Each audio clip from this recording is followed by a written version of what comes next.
Parte 4. El nacimiento de la rebelión. Nada cambió en el cielo. Externamente en el trono seguía firme, la gloria seguía fluyendo.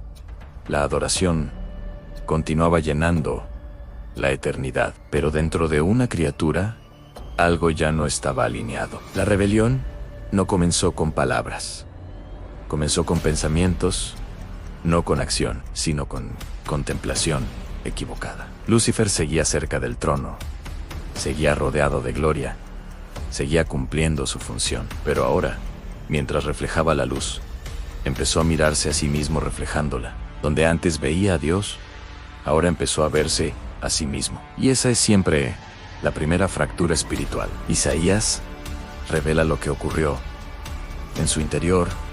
En subiré al cielo, exaltaré mi trono sobre las estrellas de Dios. Seré semejante al Altísimo. Observa con atención. No fue un deseo de destruir a Dios, fue algo más sutil. Querer ocupar su lugar. Lucifer no quería dejar de existir bajo la gloria. Quería ser el centro de ella. No quería apagar la luz. Quería que la luz lo iluminara a él. Ese es el engaño más peligroso del orgullo. No rechaza a Dios de inmediato, solo lo desplaza. En ese momento, el cielo fue testigo de algo inédito. Una voluntad creada comenzó a resistir la voluntad eterna. No con armas, no con gritos, sino con decisión interior. Y esa decisión generó separación. La gloria que sostenía comenzó a retirarse. No porque Dios la quitara, sino porque la rebelión no puede habitar en la gloria. La santidad no expulsa por violencia. Ella simplemente revela incompatibilidad. Lucifer dejó de ser un reflejo y comenzó a proyectar sombra. Y donde hay sombra, otros comienzan a mirar. Apocalipsis revela que no cayó solo. Su pensamiento encontró eco. Su orgullo encontró acuerdo.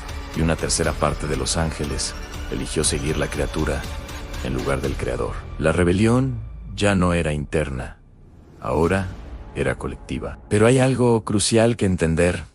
La guerra no comenzó porque Dios perdió control. Comenzó porque Dios permitió la elección. El cielo no fue tomado de sorpresa. El trono no fue amenazado. La soberanía jamás estuvo en riesgo. La rebelión solo reveló una verdad eterna en toda criatura es libre para elegir. Mas ninguna es libre de las consecuencias. Y cuando la decisión fue tomada, el juicio no fue tardío, no fue emocional, fue justo. El que quiso subir fue derribado. El que quiso ser centro fue lanzado fuera. El que quiso la gloria perdió la luz. A Lucifer cayó. Y con su caída nació Satanás. No porque Dios lo haya creado así, sino porque la rebelión lo transformó. Y el conflicto que comenzó en el cielo no terminó allí, porque una voluntad que se rebela contra Dios siempre busca un nuevo territorio. Y ese territorio sería la creación. Y más adelante, la humanidad. Parte 5. El nuevo objetivo de la rebelión. Expulsado del cielo, Satanás no perdió conciencia. Perdió posición, perdió cobertura, perdió acceso a la gloria, pero no perdió intención. La rebelión no muere cuando cae, solo cambia de escenario. El trono permaneció inaccesible, el cielo quedó cerrado, la gloria ya no podía ser tocada. Entonces, la mirada del adversario se volvió hacia abajo, hacia la creación, hacia aquello que aún llevaba la imagen de Dios. La tierra no fue creada como campo de batalla, fue creada como extensión del gobierno divino, un lugar donde la voluntad de Dios sería reflejada a través de una criatura hecha a su imagen y semejanza. El ser humano no fue creado para competir con los ángeles, fue creado para representar a Dios en la creación, para gobernar bajo autoridad, para vivir en comunión, para caminar con Dios, no detrás de Él, sino con Él. Y eso era intolerable para el adversario, porque lo que Lucifer perdió, el ser humano recibió por gracia en acceso en relación a autoridad delegada. Adán no brillaba como Lucifer, pero poseía algo que él ya no tenía en confianza divina. La estrategia de Satanás no fue confrontación directa, nunca lo es. Él no se presenta como enemigo, se presenta como alternativa. La serpiente no negó la existencia de Dios, tan solo cuestionó su palabra: no moriréis. Dios sabe que la rebelión siempre comienza igual, no con negación, sino con duda. El objetivo nunca fue solo desobedecer, fue desplazar el centro, hacer que el ser humano dejara de depender de Dios y pasara a confiar en su propia percepción. El mismo patrón, a la misma raíz, el mismo orgullo, ahora sembrado encarnan: seréis como Dios. No era una invitación a crecer, era una seducción para independizarse. Y en el instante en que el hombre eligió definir el bien y el mal por sí mismo, la ruptura no fue solo pecado, no fue solo pecado, fue separación. La comunión se quebró, la creación se desalineó, la autoridad fue distorsionada.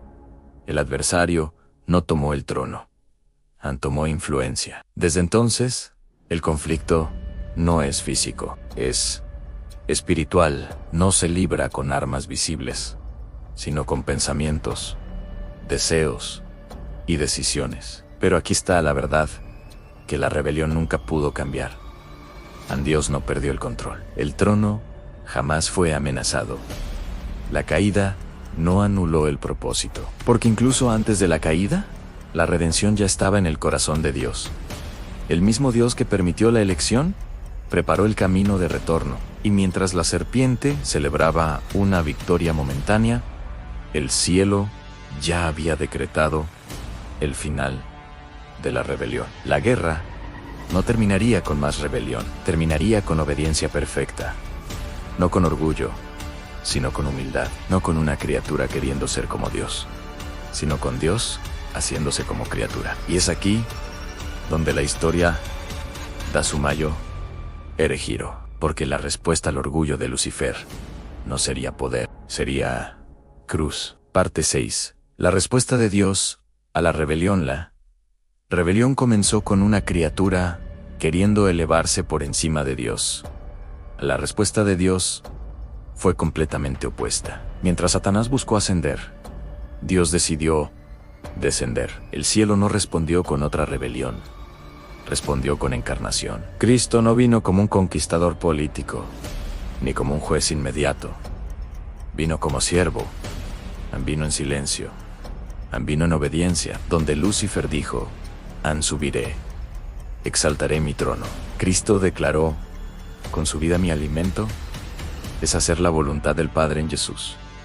No tomó la gloria. La rebelión Filipenses afirma que, siendo en forma de Dios, no consideró el ser igual a Dios como cosa a que aferrarse, sino que se despojó a sí mismo. Ese acto no fue pérdida de poder, fue la manifestación suprema del poder.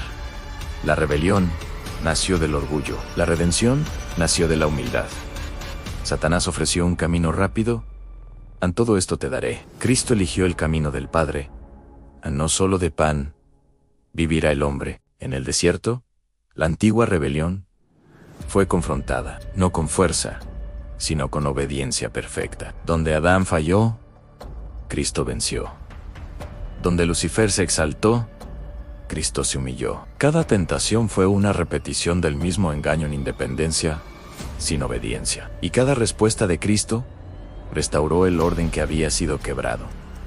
La cruz no fue un accidente, fue el centro del plan.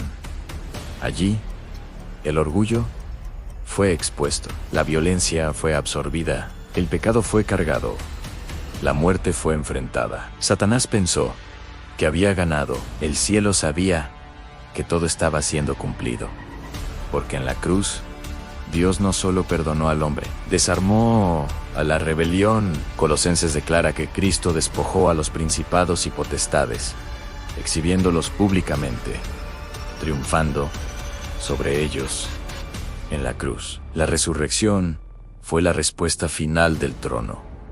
La muerte no tuvo la última palabra. La rebelión fue derrotada, no por poder mayor, sino por obediencia absoluta. Jesús no recuperó un trono perdido. Él reveló que el trono nunca estuvo en peligro. Hoy, el conflicto continúa, pero el resultado ya está definido. La rebelión sigue tentando, pero ya no gobierna.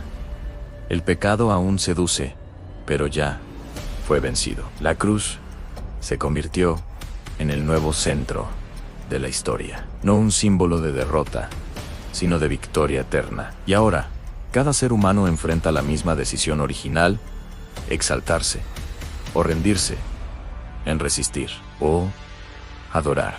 Porque la guerra espiritual no se gana con orgullo, sino con la misma arma que derrotó a Satanás: obediencia, humildad y rendición total a Dios en continua.